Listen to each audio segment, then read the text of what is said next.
Welcome back, everybody, to Just Keep Parenting. Thank you for joining us this week. We're in the middle of talking about Mr. Rogers and his parenting resource book, and just helping our children to understand, right? Helping us to understand young children and encouraging learning and pretending. So we've been talking about different things that we can help our children with. Kindergarten, learning, readiness and learning. And today we're going to talk about the doctor, because the doctor can be scary, not that because the doctor is scary, right, but because it's the fear of the unknown with children. And Mr. Rogers has a great little vignette that I like to read. It says, the last couple of times that my daughter had a doctor's appointment, she cried and carried on. I kept asking what she didn't like about going to the doctor, and she finally told me she was scared of getting a shot. So the next time when she has a checkup scheduled, I'm going to call the doctor's office beforehand to see if she needs a shot. If not, I can assure her that it's not going to happen this time. If she does need a shot, I can prepare her for it a day or so before and maybe let her use her doctor's kit to play about giving an injection to me or to her dolls. I love that preparation piece, right? As the children in the lab school start to get ready for kindergarten, many of them have their immunizations that they need to get, their 5-year-old immunizations. And one of the things that we do is we set dramatic play up so that they can start pretending and playing, right? And what am I going to do in this situation? We're going to give shots, and we're going to give care and love. It is amazing to watch those kids play doctor, right, and give shots, and they take x-rays and they fix broken legs, right? I love the fact that we're helping them know how to deal with those situations. We're giving them tools. Mr. Rogers goes on and he talks about, as children grow physically, they also grow in awareness of their own bodies and their ability to remember painful past experiences. At the same time, in these preschool years, they have many fantasies and misconceptions, which is why we need to talk about this, right? The past and preconceived notions, fantasies, right? Misconceptions. We need to talk about that with them. So one of the things that I think I learned from Mr. Rogers way back when was we do have fantasies, right? We don't really have a lot of experience to draw on, so we tend to make things up. Sometimes I think we do that as adults, right? We assume things, but children do it, right? They don't understand. And so when they put an otoscope in their ear, right, or they use a stethoscope, right, or take an x-ray, they don't really understand what's happening with that. I love what he says. Most likely it's because children often worry that doctors can see or hear what they're thinking and feeling when they look inside them or listen to their hearts or read their x-rays, right? It's important for children to know that no equipment can tell what we're thinking or feeling. And so I think way back when I was like, really? Kids think that, right? But yeah, they do, because they don't know. They don't know what's going on. And so these the misconceptions that they have, right, about, so if somebody looks at me, I don't know if you've read the book called Parts, but that was based on the fact that children think that, they need a Band-Aid so that all their stuffing doesn't come out. He talked about when they were filming on site at a emergency room, there was a little boy there, and the little boy was telling Mr. Rogers about what had happened, and he was there with his friend, and he said he was careful, but his friend had fallen down and cut his head so that nearly all of his brains had come out. That's what they think, right? That everything's going to come out. So we've got to help them understand that the x-ray is not going to see inside there. They're not going to be able to tell what the x-ray is, other than the fact that it's just telling them about their bodies, if they have a broken bone, right? And the otoscope is just looking at our ears. But having them play with those, a doctor's kit, has been so helpful, because we talk about that. Miss Dory, what is this? Well, it's an otoscope. Do you know how to use an otoscope? No. What do they do with? Oh yeah, I've seen them. They put it in my sister's ears, right? So they have that experience, and we talk about that schema that they've already got created. He also talks about how the fact that we need to tell them that doctors or nurses take only a little bit of blood, right? They're not going to take all of our blood. They're just going to do a little bit of blood.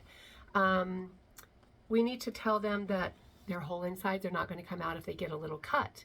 And the other thing that he talked about was children need help in understanding that after a needle prick, there's still as much blood as a person needs left on the inside, and our skin heals and closes, and it won't let any more out, right? That our bodies are really kind of a miracle. Then he talks about this is the preparation that we use with children, right? They don't like to be probed. They don't like to be poked. I don't as an adult, right? Even the other day I had to get a shot, and I was just like, I'm just going to turn my head so I can't see the needle, right?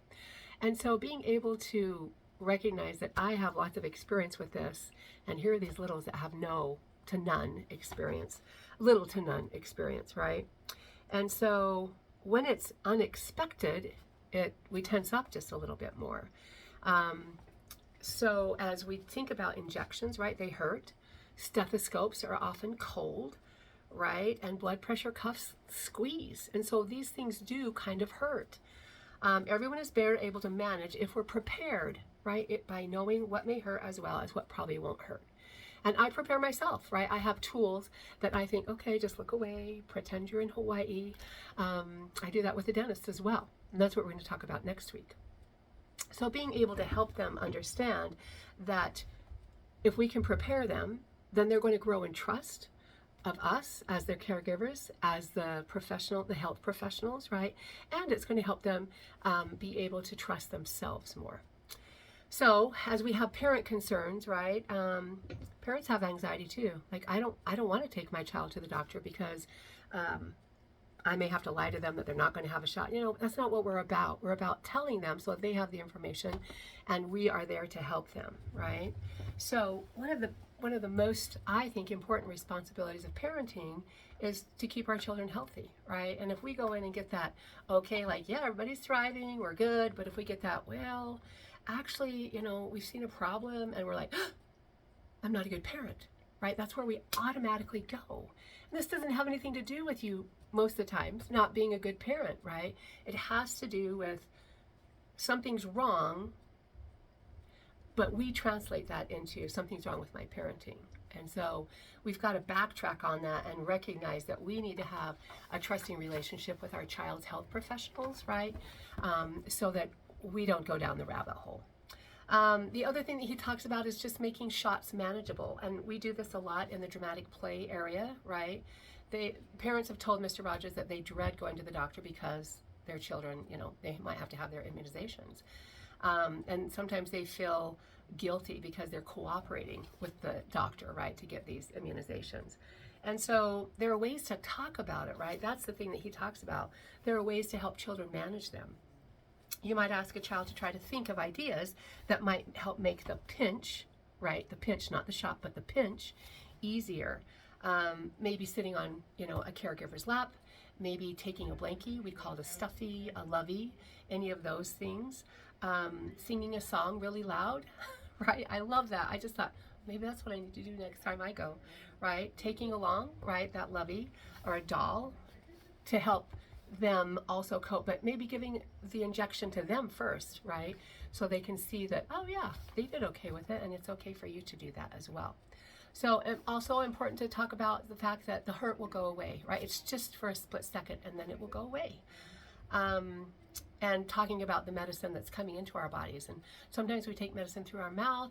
Sometimes we take medication from a patch. But this is the kind of medication that comes through the pinch, through the injection, and helping them to understand that the doctor and the nurses know best what kind to give. The other thing that I remember reading about was that he said, maybe explaining to your children that the doctors and nurses are mommies and daddies, some of them are, and that they used to be kids too, and so they had to have these same things when they were kids. Might help make them a little bit more real to them. So we just need to remember that children don't need elaborate explanations, right? But they're typically satisfied with simple, honest answers. And then, as Mr. Rogers says, he always gives helpful hints. So before going to the doctor, right, talk about doctors and nurses kindly so that the kids are hearing that. They hear that they're on your team, right? A day or so before going to the doctor, bring it up with your child, right? Talk about what the child can expect. Let them know that you're not going to leave them, that you'll be there with them. The other thing is to encourage your child to play about being the doctor for stuffed animals or to care for other family members so that they can role play that. And then while you're at the doctor's office, he talks about, sometimes most doctor's offices have toys, but if they don't, bring some toys, bring some notepads, bring a snack maybe, so that your child can enjoy that time waiting for the doctor. And then again, bring a blankie, bring a stuffed animal, a lovey, right? And then sometimes children have a hard time taking their clothes off in front of somebody that they don't know very well. And so being able to coach them through that and why that has to happen. And then after the visit, which is, I just thought, it's not just because it's over, but after the visit, being able to encourage your child to talk about what their feelings were there and what happened, and freely talking about it, right, can be helpful as adults.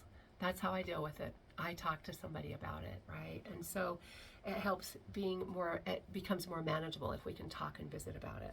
And then the last thing he talks about is just playing doctor afterwards, right? Helping them, and a lot of times they're processing what happened at the doctor's office as they come home and play, and draw pictures. Any of those things will be helpful. So next week we're going to talk about dentist visits and how we as the caregivers can be more helpful to the children in preparing for that. So have a good week. Just keep parenting. Make it a good week. And next time you go to the doctor, think about it from the child's perspective. Thanks for joining, everybody.